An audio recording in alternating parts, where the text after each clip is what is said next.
எரியூர் கிராமத்தில் சங்கங்கிறவர் உயிரோடு எடுத்து கொலை செய்யப்பட்டார். அதே போல வண்ணாரப்பேட்டையில் தினேஷ்ங்கிற ஒரு கஞ்சா வியாபாரி படுகொலை செய்யப்பட்டார். ராசையாங்கிற ஒரு கஞ்சா வியாபாரி படுகொலை செய்யப்பட்டார்.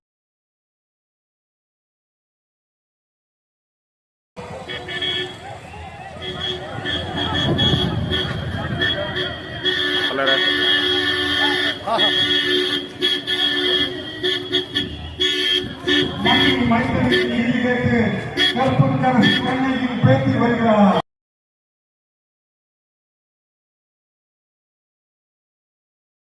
இங்க யாரும் வானத்துல இருந்து குதிச்சில்ல. எல்லாரும் அவங்க அம்மா வீட்டுல அவங்க அம்மா வயிற்றுல 10 மாதம் சுமந்து பெற்றெடுத்தவங்க தான். இங்க ஒரு அஜித் குமாரை அடிக்கின்ற உரிமையை காவல்துறைக்கு கொடுத்தது யார்? அந்த காவல்துறை என்ன மனிதர்களா இல்ல மிருகங்களா அப்படின்னு சொல்லி மக்கள் சார்பாக அவங்களை தான் நான் கேள்வி கேட்கிறேன். இன்னைக்கு ஒரு ஏழை குடும்பத்தை சேர்ந்தவர்கள் அவங்களுக்காக யாரும் வரமாட்டாங்க, அவங்களுக்கு ஆதரவா யாரும் பேச மாட்டாங்கன்னு மமதையில் தயவு செய்து இருக்கக்கூடாது. யாராக இருந்தாலும் இன்னைக்கு நான் சொல்றேன், அந்த காவல்துறை இன்னைக்கு காக்கி சட்டை போடுவதற்கு ஒரு அடையாளமாக வாழ்ந்தவர் நமது கேப்டன் புரட்சி கலைஞர் அவர்கள். ஒரு போலீஸ் எப்படி இருக்கணும்ன்றதுக்கு அடையாளமாக உதாரணமாக வாழ்ந்தவர் கேப்டன் அவர்கள். ஆனால் இன்னைக்கு அந்த காவல்துறையை தலை குனிஞ்சு வெட்கப்படக்கூடிய அளவுல இந்த செயல் நடந்திருக்கிறது என்றால் இது தமிழ்நாட்டில் நடந்த மிக கொடுமையான ஒரு கொலையாக நாம பார்க்கிறோம். இந்த தேசிய முற்போக்கு திராவிட கழகம் உங்கள் அத்தனை பேருடைய ஆதரவோடு ரசிகர் மன்றமா இன்னைக்கு கட்சியாக உருவாகி 20 ஆண்டு காலம் மக்களுக்காக பணி செய்து கொண்டிருக்கிறோம். கேப்டன் அவர்கள் செல்லாத ஊரே இல்லைன்னு சொல்ற அளவு தமிழ்நாடு முழுக்க கேப்டன் அவர்கள் என் மக்களே என் மக்களே என்று உங்களுக்காக அவர் குரல் கொடுத்தது இந்த காற்றிலே கலந்திருக்கிறது. கேப்டன் எங்கேயும் போலமா நம்ம கூடயே தான் இருக்கார், நம்ம கூடயே தான் இருக்கார். அவரோட ஆசீர்வாதத்தும் தான் இந்த ஒவ்வொரு நிகழ்ச்சியுமே இங்க நடந்து கொண்டிருக்கிறது. இந்த கூட்டத்திலையும் நம்ம தலைவர் இங்கதான் இருக்கார். அவர் உலகத்திலேயே அவருக்கு ரொம்ப பிடிச்ச ஊர் மதுரை. இந்த உலகத்திலேயே அவருக்கு மிகவும் பிடிச்ச உணவு மதுரை உணவு.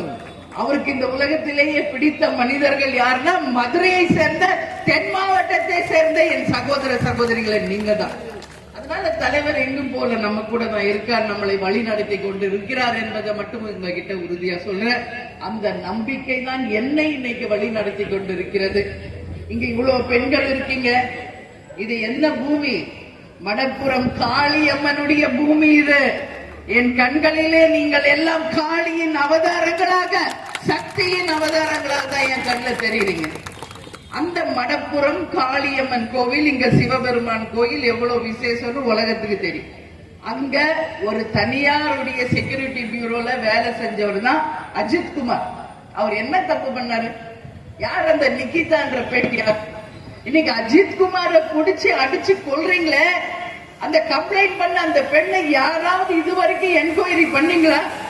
அது சொல்றது உண்மையா பொய்யா, என்ன அதுக்கு பின்னாடி இருக்குன்னு யாராவது அது ஆராய்ச்சி செய்தீர்களா? யார் அந்த அது நிக்கிதா?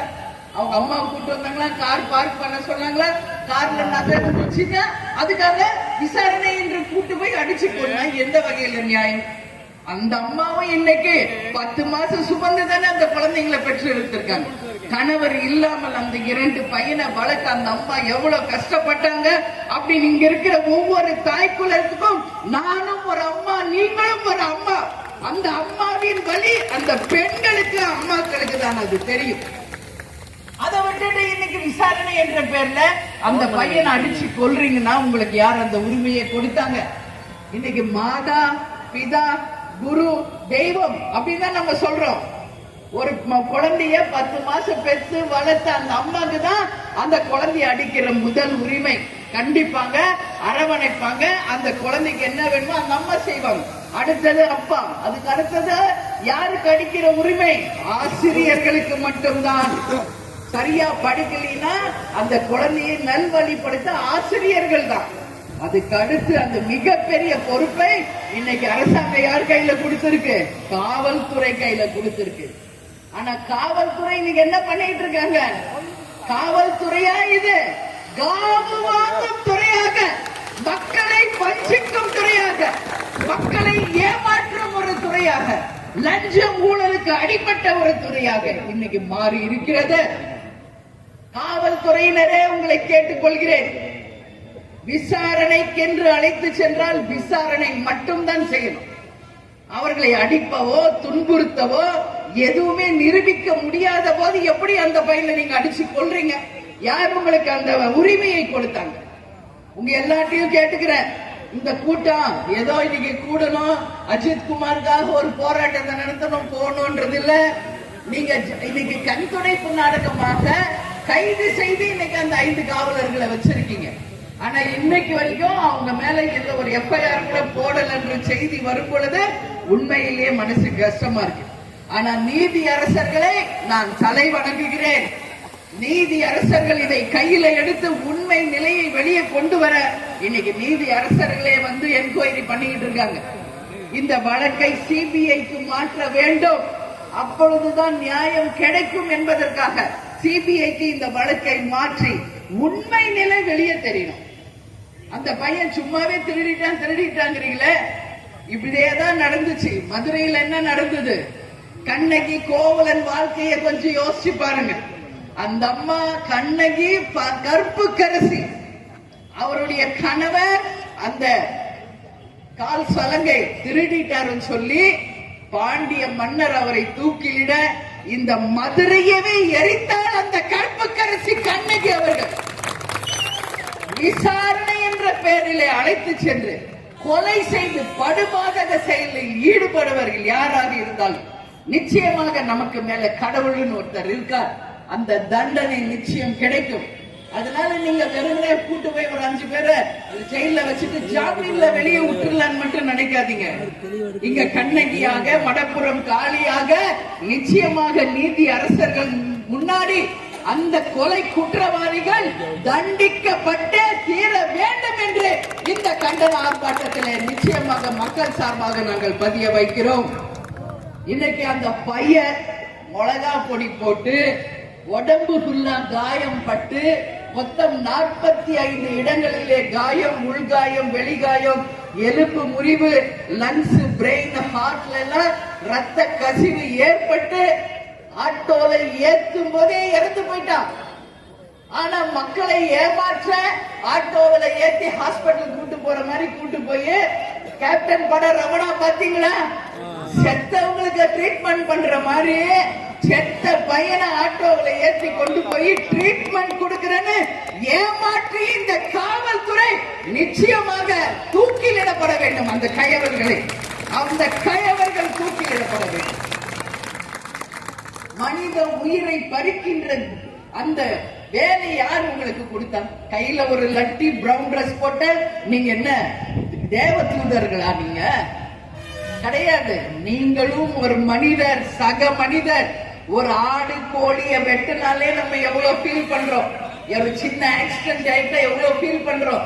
என் மனிதர்கள் இல்லையா? நீங்க காக்கி சட்டையை போட்டா கல்லு நிச்சயம் படிச்சவர்களா இல்லைங்களா?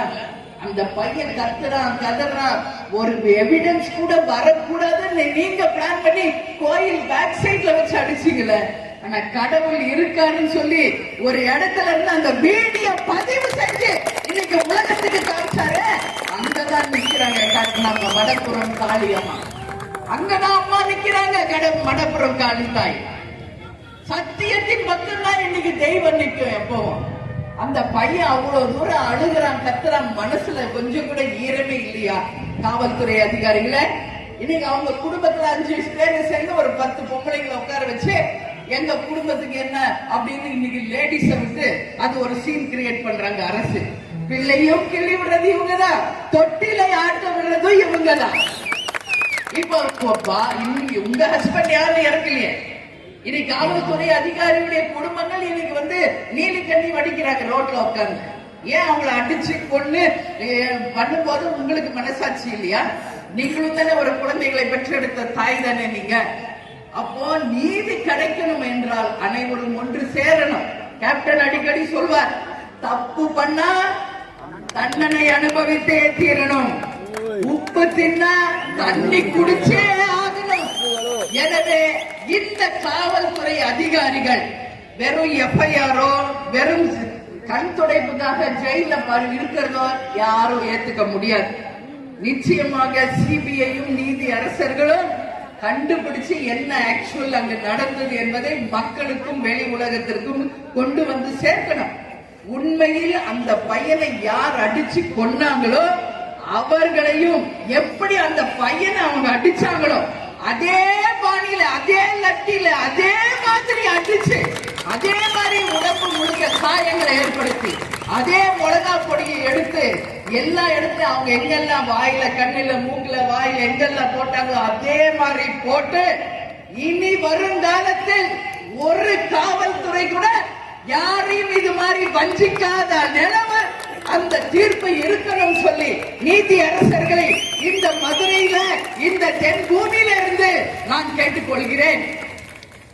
காளியம்மன் உருவில் கண்ணகி உருவில் என் தாய்க்குலங்களின் உறவில் அஜித் குமாரின் தாயின் வரிவில் நான் கேட்டுக்கொள்கிறேன். அதே பாணியில நிச்சயமாக தண்டனை வழங்கப்படும். அப்பொழுதுதான் இனி வருங்காலங்களில் காவல்துறை யாரையும் விசாரணை என்ற பெயரில் அழைத்து சென்று அவர்களை கொலை செய்வதிலிருந்து நிச்சயமாக தடுக்க முடியும். அது மட்டுமா இன்னைக்கு நடந்துட்டு இருக்கு பாருங்க. இன்னைக்கு பெண்கள் எவ்வளவு பேரு வரதட்சணை கொடுமையில இன்னைக்கு தமிழ்நாடு முழுக்க இந்த ஒரு வாரத்துல 4 பெண்கள் தற்கொலை பண்ணிருக்காங்க. எதுக்கு? பவுன் போடலையா? என்ன கோல்டு 500 பவுன் போட்டணுமா, 300 பவுன் போட்டாங்களா, 200 பவுன் போடலன்னு டார்ச்சர் பண்ணி ஒரு பொண்ணு திருப்பூர்ல இருந்துச்சு, திருவள்ளூர்ல ஒரு பொண்ணு, வேலூர்ல ஒரு பொண்ணு. இது என்ன நடந்துட்டு இருக்கீங்க? என்ன நடக்குது இந்த நாட்டுல? ஒரு பொண்ணு முக்கியமா இல்ல பொண்ணு முக்கியமா? என்ன பொண்ணுன்னா என்ன? உயிருள்ள ஒரு ஜீவன். பொண்ணுன்னா என்ன? மெட்டல், உலோகம். அது ஒரு உலோகத்திற்கும் ஒரு பெண்ணுக்கும் வித்தியாசம் தெரியாத குடும்பங்கள்ல நீங்க எதுக்கு அந்த பொண்ணுங்களை கல்யாணம் பண்ணி போறீங்க? ஒரு அப்பா அம்மா பெற்று எடுத்து வளர்த்து ஆளாக்கி இன்னைக்கு ஒரு மாமனார் மாமியார் என் புருஷன் இருக்கான்னு அவங்க கையில ஒப்படைச்சா அவங்கள வரதட்சணை கொடுமை என்ற பேர்ல கொலை செய்பவர்கள் யாராக இருந்தாலும் நிச்சயமாக அதிகபட்ச தண்டனையான ஆயுள் தண்டனை நிச்சயம் வழங்கியே தீர வேண்டும். அப்பொழுதுதான் இனி வருங்காலங்களில் வரதட்சணை கொடுமை நடக்காது என்பதை கேட்டுக்கிறேன். இது கேப்டன் எப்ப சொன்னாரு? யாரிடமும் வரதட்சணை வாங்கவும் கூடாது, கொடுக்கவும் கூடாது என்பதை ரசிகர் மன்ற காலத்துல இருந்து கேப்டன் சொல்றார். நம்ம வீட்டுக்கு வாழ வர பொண்ணு, அந்த பொண்ணை ஒரு பெண்கள் நாம தான் ஆராதிக்கணும், அவங்கள நல்லபடியா வச்சுக்கணும். அவங்க போடுற அந்த நகையில என்ன இருக்கு? அந்த பெண்ணின் புன்னகை தான் அதை விட சிறந்தது என்பதை புரிந்து கொள்ளுங்கள். உங்க குடும்பத்துக்கு அவங்க வாரிசுகளை பெற்றெடுத்து இந்த குடும்பத்தை வழி நடத்த வரும் பெண்களை யாரும் தயவு செஞ்சு கேட்டுக்கிறேன், டார்ச்சர் பண்ணாதீங்க. இந்த 2021 இருந்து இப்ப 2025க்குள்ள லாக்டவுன் கொலைகள் எவ்வளவு தெரியுமா? விசாரணை என்ற பேர்ல இது வரைக்கும் மொத்தம் 24 கொலைகள் தமிழ்நாட்டில் மட்டும் நடந்திருக்கு. லாக்டவுன் கொலைகள் 24 கொலைகள் தமிழ்நாட்டில் நடந்திருக்கு. இதே போன முறை அதிமுக ஆட்சியில் இருந்தப்போ தூத்துக்குடியில அப்பாவும் வைத்தியும் கொண்ட போது வானத்துக்கு பூமிக்கு குதிச்சாங்க திமுக. இன்னைக்கு எங்க போயிருக்காங்க? யாரும் அதை பத்தி வாயே திறக்க மாட்டேங்கிறாங்க. கூட்டணியில இருக்கிறவங்களும் பூ போட்டு போயிட்டாங்க. அதோட அவங்க வேலை முடிஞ்சது. ஏன் அன்னைக்கு அவ்வளவு தூரம் பேசினவங்க ஏன் இன்னைக்கு பேச மாட்டேங்கிறீங்க? கூட்டணி என்பதால. அப்ப கூட்டணி தான் உங்களுக்கு முக்கியம், மக்கள் முக்கியம் இல்லையா? மக்கள் பிரச்சனை உங்களுக்கு முக்கியம் இல்லையா? இங்க உங்களுக்கு வாக்களித்த மக்கள் முக்கியம் இல்லையா என்ற கேள்வியை தமிழக அரசுக்கு நான் கேட்கிறேன். இன்னைக்கு பாருங்க, தமிழக அரசு முதல்வர் போன்ல பேசுறார். நானும் டிவியில பார்த்தேன். என்ன பேசினாரு? சாரிமா சாரிமான்றார். சாரிமா சாரிமான்னா செத்த பையன் வந்துடுவானா? சொல்லுங்க. சாரிமா சாரிமா, தைரியமா இருக்க, தைரியமா இருக்க. பையனை இழந்துட்டு நிக்கிறாங்க அந்த அம்மா. எங்க தைரியமா இருக்கிறது? எங்க தைரியமா இருக்கிறது? இருக்கிறது 2 புள்ள, அதுல ஒரு புள்ள அடிச்சு கொலை செய்யப்பட்டு இறந்திருக்கான். தைரியமா இருங்க, தைரியமா இருங்க அப்படின்ட்டு என்ன உங்களுக்கு செய்யறோம். அங்கேயும் ஒரு கண் துடைப்பு. அதான் நடக்குது. வீட்டு பட்டா ஒரு வீடு கட்டி தரோம், உங்க பையனுக்கு வேலை கொடுக்குறோம்னா முடிஞ்சு போச்சு. சாரிமா சாரிமான்றீங்களே, சாரிமா அந்த போன உயிருக்கு அந்த அம்மாவுக்கு பையனை திருப்பி தருமா முதல்வர் அவர்களே? ஆனா ஒரு கன்சர்னோட பேசுனீங்க, ஒரு மனிதாபிமானம் உங்க பேச்சுல இருந்தது, அதை நான் ஏத்துக்கிறேன். ஆனா இது தீர்வு கிடையாது. இன்னைக்கு காவல்துறை யார் கையில இருக்கு? நமது முதலமைச்சர் கையில தான் காவல்துறை இருக்கிறது. எனவே இது முழுவதுமாக முதல்வர் தான் பொறுப்பு ஏற்க வேண்டும். காவல்துறையை தன் கையில் வைத்திருக்கும் முழு பொறுப்பு ஸ்டாலின் அவர்களுக்கு தான். இன்னைக்கு அந்த பையன் மடப்புறம் கோயில்ல இன்னைக்கு செக்யூரிட்டியா வேலை பார்த்திருக்கான். இன்னைக்கு செக்யூரிட்டி சங்கம் முழுவதும் நம்ம ஆர்ப்பாட்டத்திற்கு ஆதரவு தெரிவிச்சிருக்காங்க. அந்த சங்கத்திற்கு தேமுதிக சார்பாகவும் மக்கள் சார்பாகவும் இந்த நேரத்தில் நான் நன்றிகளை சொல்ல கடமைப்பட்டிருக்கிறேன். இன்னைக்கு வேலை வாய்ப்பு கிடைக்காதனால கிடைச்ச வேலையில அந்த பையன் அவங்க குடும்பத்தை காப்பாற்றுவதற்காக அந்த வேலையில சேர்ந்தான். ஆனா என்ன நியாயம் நடந்தது? யாரோ ஒரு லேடி அவங்கள பத்தி கம்ப்ளைண்ட் பண்ணோன்னு அடிச்சு கொண்டு போய் கொலை பண்றீங்க. என்ன இன்ஃபுளுயன்ஸ் அங்க? யாரோ எஸ்பி போன் பண்றாரு, டிஎஸ்பி போன் பண்றாரு, கலெக்டர் போன் பண்றாங்க, அதிகாரிகள் போன் பண்றாங்கன்னா அந்த பெண்ணின் பின்னணி என்ன? யார் அந்த பெண்? அந்த நிக்கிதா என்ற பெண் யார்? இன்னைக்கு பார்த்தா அவ்வளோ கம்ப்ளைண்ட்ஸ் அந்த அம்மா பேர்லயே இருக்கு.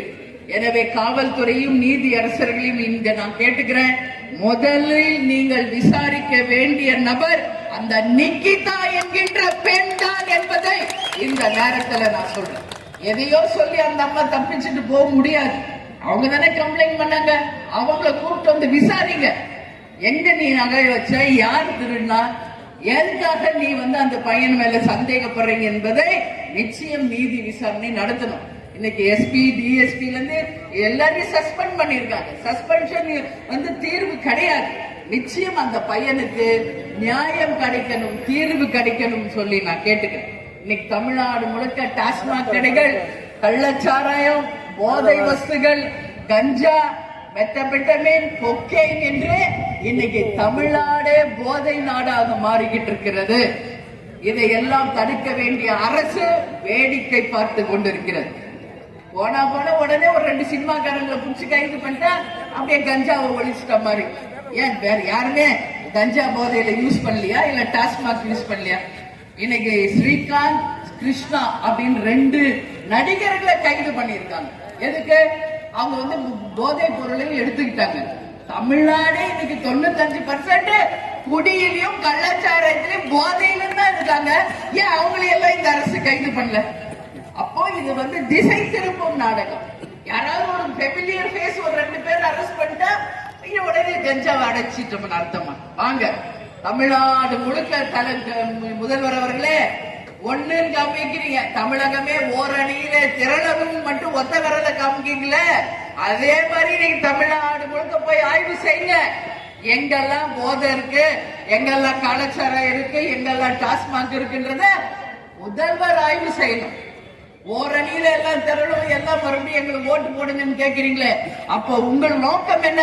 அடுத்த தேர்தலும் அடுத்த வெற்றியும் அடுத்த ஆட்சியும் தானே ஒழிய வாக்களித்த மக்களின் நிலையை பற்றி, இந்த தமிழக மக்களை பற்றி முதல்வருக்கு அக்கறை இல்லை என்பது தெளிவாக இதுல தெரிகிறது. அப்போ உங்கள் நோக்கம் தேர்தலும் அரசியலும் தானே காண்டி வாக்களித்த மக்கள் இல்லை என்பதை நீங்கள் செய்கின்ற செயல் மூலம் காமிச்சிட்டு இருக்கீங்க. அதனால நிச்சயம் இதெல்லாம் தடுக்கப்படும். ஒரு பக்கம் மணல் கொள்ளை, மலை கொள்ளை, காடுகள் கொள்ளை, இன்னைக்கு சேலத்துல பார்த்தா செம்மண் கொள்ளை, அப்படியே மலையா திருடிக்கிட்டு இருக்காங்க. மலைகள் இன்னைக்கு காணாம போயிட்டு இருக்கு. அதை போய் யாராவது தடுத்தா உடனே அவங்களை அடிக்கிறது, ரவுடிகளை விட்டு ஏவுவது, இதுதான் நடந்துகிட்டு இருக்கிறது. இன்னைக்கு நீங்க நேற்று பார்த்திருப்பீங்க, சேலத்துல செம்மண் மலையை கொடைந்து எடுத்து திருடி கொண்டிருந்தவர்களை நியூஸ் 24/7 போய் வீடியோ தைரியமா எடுத்ததுனால அங்க இருக்கிற குண்டர்களை வைத்து நிருபர்களை தாக்குறாங்க.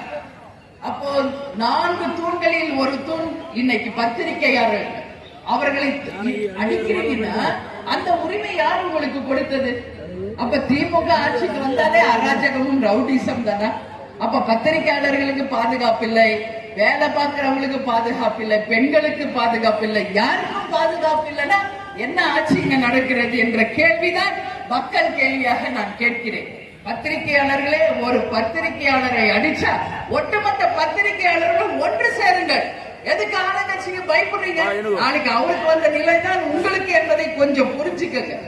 என்ன உண்மையே அவங்க எடுத்து வெளிச்சத்துக்கு காமிக்கிறாங்க, உடனே அவங்களை அடிக்கிறது, ரவுடிசம் பண்றது, என்ன நிலை இது?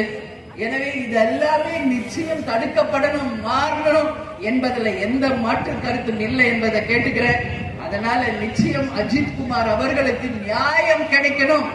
நீதி அரசர்களே, உங்களை தலை வணங்கி கேட்டுக்கொள்கிறேன். இந்த கொலையின் பின்னணியில் என்ன உண்மை நடந்தது என்பதை மக்களுக்கு நீங்கள் வெளிச்சம் போட்டு காட்டணும். உண்மையிலேயே அந்த நகை எங்க போச்சு?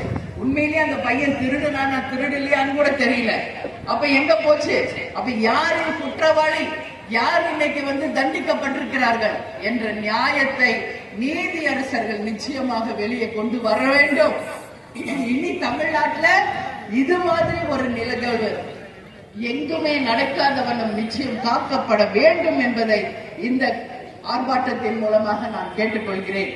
இது முடிஞ்சு போனவர்கள் நிச்சயமாக மக்கள் சார்பாக ஒரு மனுவை முதல்வருக்கும் பிரதமருக்கும் நாங்கள் அனுப்புவோம். தேமுதிக சார்பாக அஜித்குமாருக்கும் அவங்க குடும்பத்திற்கும் உண்மையை கண்டறிந்து அந்த நிலை மாற நிச்சயம் முதல்வர் கவனத்துக்கும் சென்ட்ரல் கவர்மெண்ட் பிரைம் மினிஸ்டருக்கும் இதை நாங்க கொண்டு போவோம். உண்மை நிலை வெளியே வரணும். இன்னைக்கு நம்ம காசு கொடுக்கறதுனாலயோ வீடு கொடுக்கறதுனால அந்த உயிர் திரும்ப வரப்போறது கிடையாது. ஆனா அந்த பச்சை உயிர் எப்படி துடி துடிக்க இறந்தாரோ அதே பாணியில யார் குற்றவாளியாக இருந்தாலும் அதே பாணியில அவர்களுக்கும் அந்த தண்டனை தருவது ஒன்றுதான் இந்த பிரச்சனைக்கு தீர்வாக இருக்க முடியும். அப்பதான் அஜித்குமாரினுடைய ஆன்மா சாந்தி அடையும். அப்பதான் அஜித்குமார் குடும்பத்திற்கு உண்மையை இந்த நாடு கொடுத்தது என்ற நிலை உருவாகும். அதனால நிச்சயமாக யார் தப்பு செய்தாலும் அவர்களுக்கு தண்டனையை வழங்கணும் சொல்லி நான் கேட்டுக்கிறேன். முதல்வர் அவர்கள் சாரிமா சாரிமா என்று சொன்னால் போதும். கேப்டன் என்ன சொல்வார்? தமிழில் எனக்கு பிடிக்காத ஒரே வார்த்தை மன்னிப்பு. மன்னிப்பு ஏன் சொன்னார் தெரியுமா ரமணால? அந்த மன்னிப்புன்ற வார்த்தையை போட்டுட்டு அப்படியே தப்பிக்கின்ற கயவர்கள் வாழ்கின்ற பூமியாக இந்த தமிழ்நாடு மாறிவிட்டது. வெறும் மன்னிப்புட்டா முடிஞ்சு போச்சா? அடிச்சு கொன்றுவீங்க. சாரி மன்னிப்புன்னா அந்த உயிர் அப்படியே எந்திரிச்சு நிக்குமா? அப்ப என்ன நியாயம் இது? அதனாலதான் கேப்டன் என்ன சொன்னார்? தமிழில் எனக்கு பிடிக்காத ஒரே வார்த்தை மன்னிப்பு. அதனாலதான் நான் சொல்றேன், வெறும் மன்னிப்பு இதுக்கு தீர்வு இல்லை. தீர்வு என்ன? யார் தப்பு செஞ்சாங்களோ அதே பாணியில அதே மாதிரி அவங்களுக்கு அந்த தண்டனை தரணும். கரெக்ட் தானமா? கரெக்ட் தானே நான் சொல்றது? அப்பதானே அந்த பையன் எவ்வளவு கஷ்டம் அனுபவிச்சான்றது அடிச்சு அந்த அளவுக்கு உணர்த்தணுமா இல்லையா? அந்த பெத்த தாய் வயிறு பத்தி எரியுதா இல்லையா? அப்போ அந்த தண்டனையை தந்தால்தான் இனி வருங்காலத்துல அதிகாரிகளுக்கு பயம் வரும். இது ஒரு கொலை இல்ல, 2 கொலை இல்ல, இது வரைக்கும் மொத்தம் 24 கொலைகள் இந்த 3-4 வருஷத்துல நடந்திருக்கு. இனி ஒரு கொலை கூட இந்த மாதிரி கொலைகள் விசாரணைக்கு அழைத்து செல்லும் போது நடக்க கூடாது. அதே மாதிரி இன்னொன்னு, இந்த கவர்மெண்ட் மக்கள் சார்பா நான் கேட்டுக்கிறேன், எல்லா இடத்துலயும் சிசிடிவி கேமரா வைங்க, எல்லா இடத்திலும் ஆய்வு செய்யுங்க. ஒரு விசாரணைக்கு என்று கூட்டு போனா அவர்களை அடிக்க கூடாது, உரிய முறையில் விசாரணை நடத்த வேண்டும் என்று ஒரு ஜீவம் பாஸ் பண்ணுங்க. ஒரு கட்டளை நீதி அரசர்கள் அதுக்கான சட்டத்தை உருவாக்குங்க.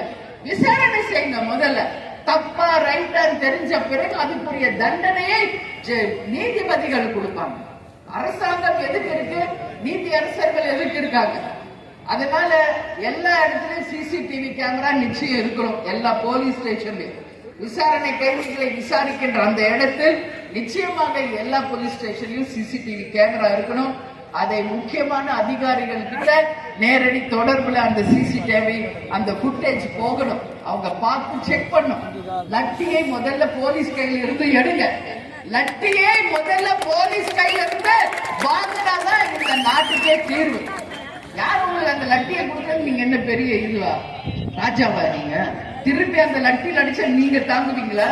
திருப்பி அதே லட்டியில ஒட்டுமொத்த மக்கள் சேர்ந்து திருப்பி அடிச்சா நீங்க நீங்க தாங்குவீங்களா? யோசிச்சு பாருங்க. ஒவ்வொருத்தருக்கும் வயிறு இவ்வளவு பெருசு இது, போலீஸ் ஓட கூட முடியாது. மக்கள் திருப்பி அடிச்சா உங்களுக்கு ஒரு மரியாதை கொடுக்கறாங்க, அந்த காக்கி சட்டைக்கு ஒரு மரியாதை கொடுக்கறாங்க. காப்பாத்திக்கங்க. மக்கள் ஒன்று திரண்டால், புரட்சி வெடித்தால் ஒரு காவல்துறை அதிகாரிகளை நிற்க முடியாது என்பதை நிச்சயமாக இதே போல நடந்தால் தமிழ்நாட்டிலும் அது நம்ம பார்க்க வேண்டி வரும். இப்ப ஸ்ரீலங்கா பக்கத்துல தான் இலங்கை இருக்கு, பார்த்தோம்ல. ஒட்டுமொத்த மக்களே திரண்டு ஆட்சியாளர்களையும் அதிகாரிகளையும் விரட்டி விரட்டி அடிச்ச சம்பவம் நம்ம பக்கத்துல இருக்கிற நாடு ஸ்ரீலங்கால பார்த்தோம். ஸ்ரீலங்கால நடக்கிறது தமிழ்நாட்டுல நடக்க எவ்வளவு நேரம் ஆகும்? எவ்வளவு நேரம் ஆகும்? இங்க இருக்கிறவங்களுக்கு வீரம் இல்லையா? தைரியம் இல்லையா? எல்லாம் இருக்கு. வேலூர் நாச்சியார்கள், மருது பாண்டியர்கள் நிற்கின்ற பூமி இது. என்ன பொறுமை, அந்த கௌரவம், அந்த காவல்துறைக்கு கொடுக்கின்ற கௌரவம் தான். அதை நீங்க காப்பாத்திக்கங்க. ஒரு ஹெல்மெட் போடலன்னா அடிக்கிறீங்க, ஒரு கோடை தாண்டிட்டா அடிக்கிறீங்க. ஆனா தண்ணீர் தெருவுக்கு 10 டாஸ்மாக் கடைகளை திறந்து வைத்ததும் அரசாங்கம் தான். ஆனா குடிச்சிட்டு வந்தா நிக்க வச்சு 1000 ரூபாய் ஃபைன் வாங்குறீங்க.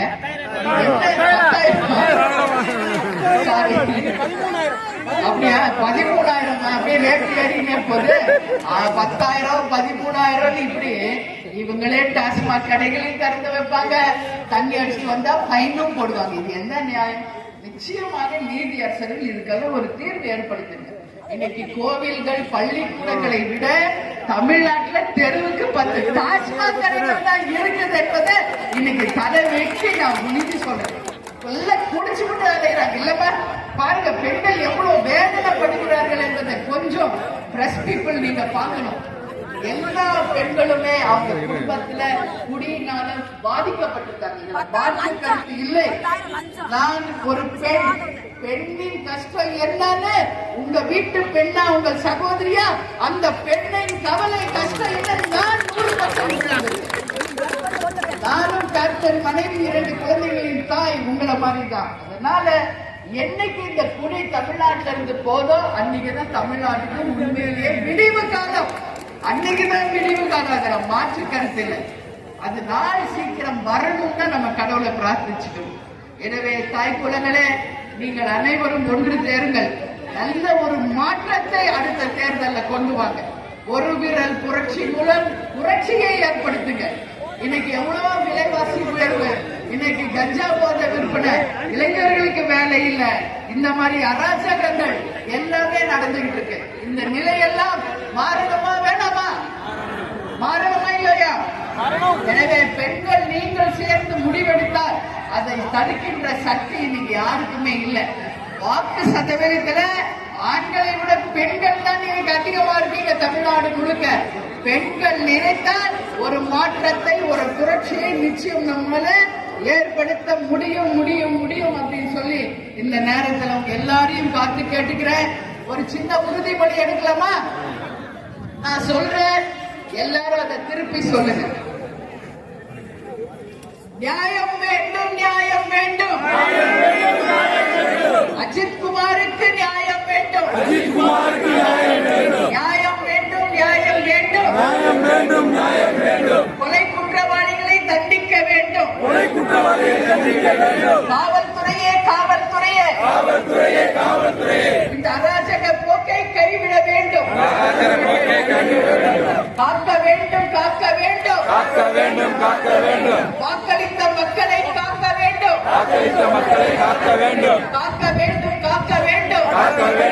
வேண்டும். ஒட்டுமொத்த தமிழ்நாட்டு மக்களை காக்க வேண்டும். தமிழக அரசே நியாயம் வழங்கு. அஜித் குமாருக்கு நியாயம் வழங்கு. தவறு செய்தவர்கள் யாராக இருந்தாலும் மக்கள் முன் அவர்களை நிறுத்த வேண்டும். அஜித் குமாருக்கு கொடுத்த அதே தண்டனையை அந்த காவலாளிகளுக்கும் வழங்க வேண்டும். நீதி வெல்லும். நிச்சயமாக புரட்சி மாற்றம் வரும். நல்லவர்கள் லட்சியம் வெல்வது நிச்சயம் என்று சொல்லி இந்த ஆர்ப்பாட்டத்திலே கலந்து கொள்ள வந்திருக்கும் அனைத்து தாய்குலங்களுக்கும்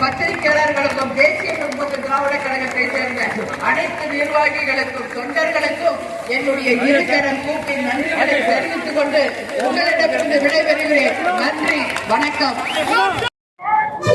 Sri Andal Azhagar YouTube channel like பண்ணுங்க, ஷேர் பண்ணுங்க, சப்ஸ்கிரைப் பண்ணுங்க.